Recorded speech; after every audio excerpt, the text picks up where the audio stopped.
আসসালামু আলাইকুম ওয়া রাহমাতুল্লাহ। জনতার খবর চ্যানেল হতে কিছু কথা বলার জন্য একটি ভিডিও বানাতে বসলাম। ভিডিওটা লাইক করবেন, সাবস্ক্রাইব করবেন, ফলো দিবেন।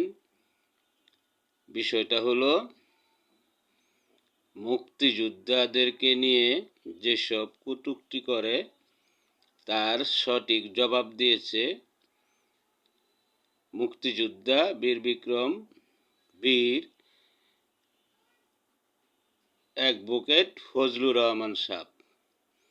উনি বিগত 18 বছর যেভাবে বলেছে ঠিক তেমনি করে জাতীয় সংসদের সদস্য হয়ে সংসদীয় ভাষণে উনি সেই বক্তব্য তুলে আবারও প্রমাণ করেছে যে মুক্তিযোদ্ধা তারা কখনো মাথা নত করে না এবং বিক্রি হয় না। যারা দুর্বল আছে নামে মুক্তিযোদ্ধা তারা লাঞ্ছিত হতে পারে, কিন্তু ফজলুর রহমান সাহেবের মতন যারা মুক্তিযোদ্ধা আছে তারা এরমই কথা বলে, এমনই উজ্জীবিত থাকে।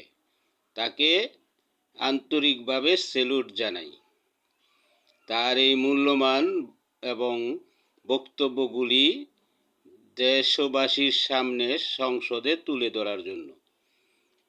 তার বক্তব্য 100% সঠিক এবং সুন্দর জবাব হয়েছে এবং তার এই বক্তব্য থেকে নতুন প্রজন্মের লোক শিকার অনেক কিছু আছে।